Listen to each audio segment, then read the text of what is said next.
Hey everybody, welcome back to the channel. It's Luke Mick here. It's good to see you all again. I hope you're doing well. Today, I really want to just cut to the chase and do something very simple. Two very simple things. One, show you all some of the items that I have purchased during the Barnes & Noble Criterion sale so far into the sale. And two, give some recommendations because I've been watching a lot of Criterion Collection films and just a ton of film in general, and I'd like to share some of those recent discoveries and recent loves with you all. So let's just get started with the most recent pickups I've made. First one up here is Michael Haneke's trilogy, and this includes his films The Seventh Continent, Benny's Video, and 71 Fragments of a Chronology of Chance.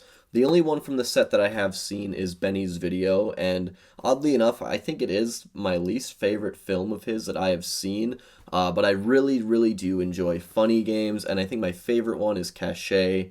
That one still does not have a United States Blu-ray release. They need to get on that, because that film is absolutely stunning, and it's been a very long time since I've seen a more. It's been since its theatrical run, and I was pretty young when that came out, so I don't think I was really in the right mindset to fully enjoy and take that film in. But I need to revisit it. Don't have much else to say, but I am very excited to check those films out because he has such a cold, dark realism to his filmmaking that I really enjoy. Next up is Hal Ashby's Being There. I very recently watched Harold and Maude for the first time and enjoyed it quite a bit, so I was interested in seeing more Hal Ashby films, and I also watched, finally, after years, Stanley Kubrick's Doctor Strangelove late last summer. I had never seen it before, and I really loved it. I love wartime satire.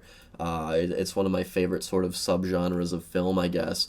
And Peter Sellers is just magnificent in Doctor Strangelove, and this is one of his final film roles. I think he passed away not too long after this came out. I could be getting that mixed up. This came out in 79. But Being There, I'm really excited to see another, what I've heard to be wonderful Peter Sellers performance. And like I said, Harold and Maude was something I really enjoyed. So seeing another directorial effort by Hal Ashby is something I am very interested in. Dragons Inn by King Hu. This is a Chinese film, martial arts film from the late 60s. I recently ordered the film Goodbye Dragon Inn, which is a film about the final night that a theater is open, and this is the film they play. And, film lovers love movies about movies.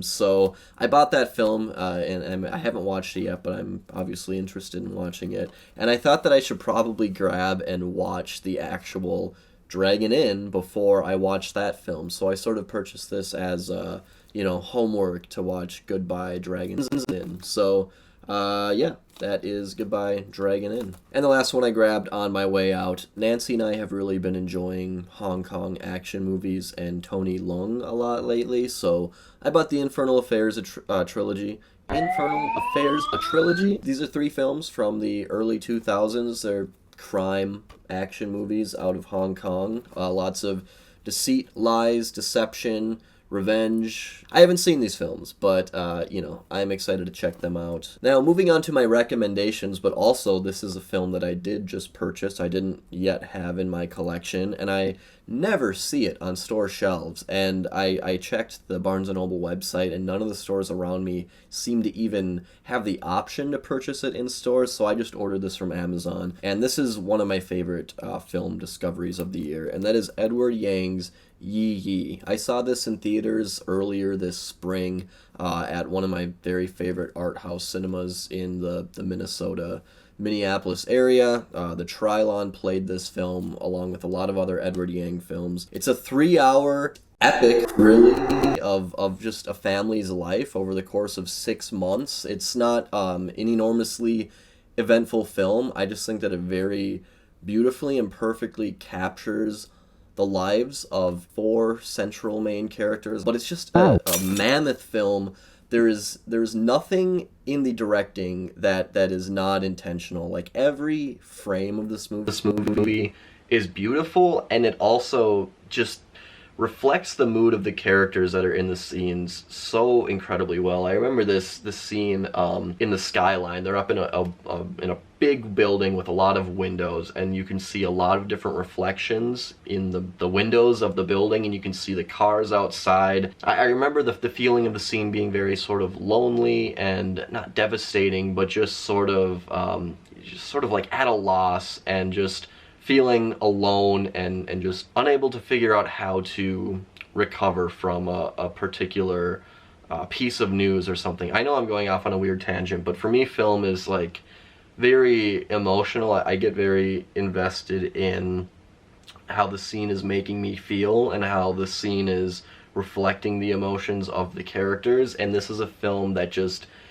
time after time had just like perfectly awkward scenes, perfectly sweet scenes, perfectly sad scenes, like all of the emotions that you can think of and everything that you would want out of a movie about four seemingly real life people is in Yi Yi. I loved it to death, and I also would really like it if the Criterion Collection or someone put out another one of Edward Yang's films.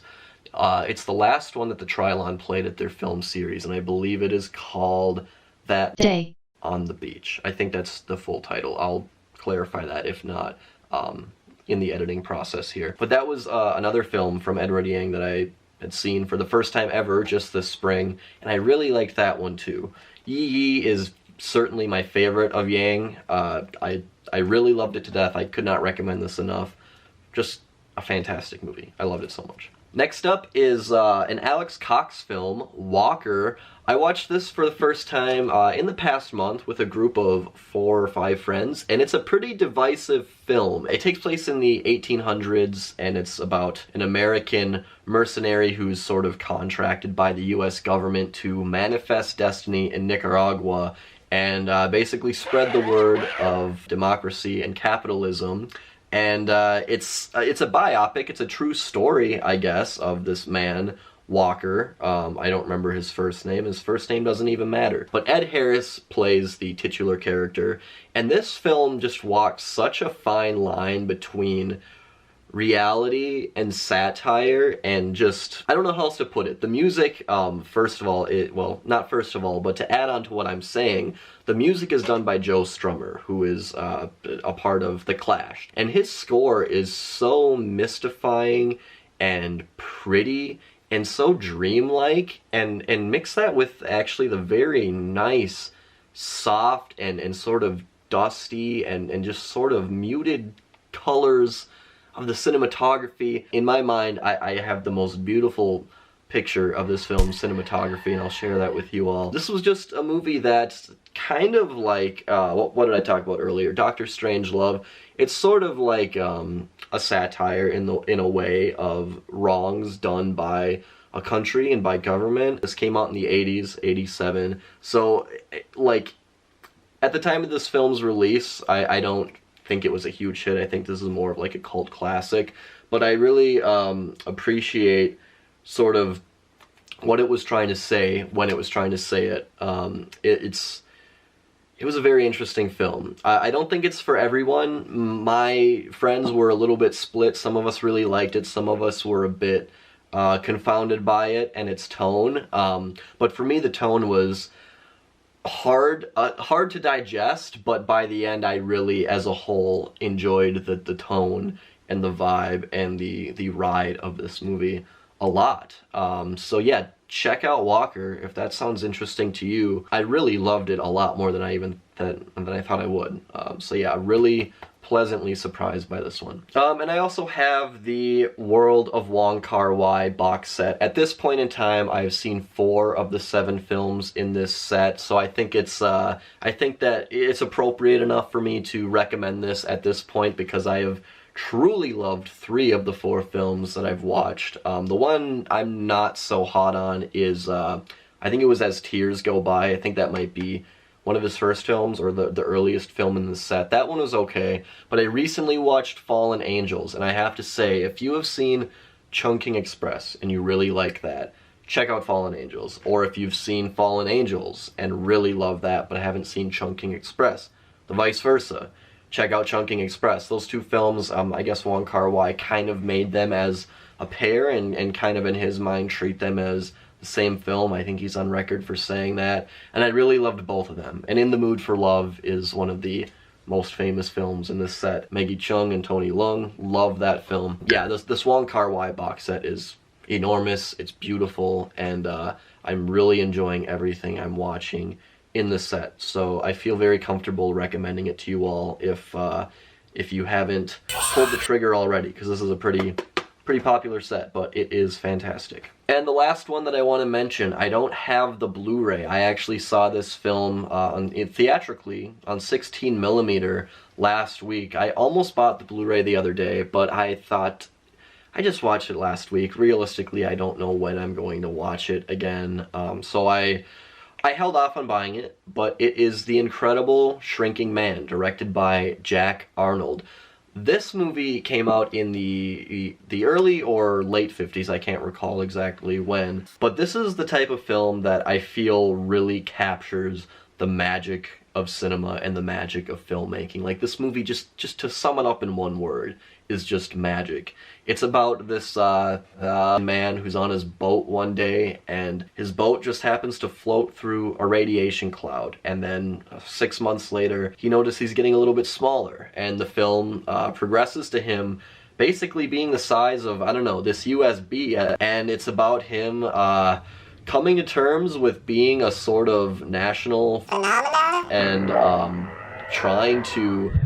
I just need to talk about the ingenuity of the filmmaking, the visual effects, and how good they look. There are scenes in this film where, like I said, the man is the size of this drive, this USB, and the filmmaking captures that so well. The set design, the way that, like you'll see him standing by a can of like coffee grounds or something, and the way those coffee grounds look at his perspective look just almost the exact same as they look from the perspective of his wife or the other larger things within his house. Just the scale of the size of him with everything else in the house is so believable and so well done, and the personal, like, just struggles that he goes through shrinking like this and losing his sense of self, losing his dignity, losing his entire, sense of humanity and what his life is or was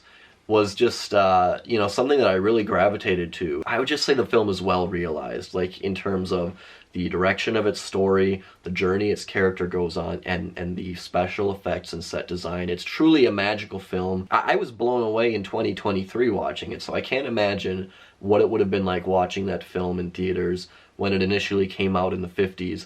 And it also ends on a note that is far bigger than the man himself. I really liked the ending. It was a secret screening. I didn't know I was going to see The Incredible Shrinking Man. It was just billed as like a secret science fiction 16mm screening. It turned out to be this film, and it turns out that I really loved the film.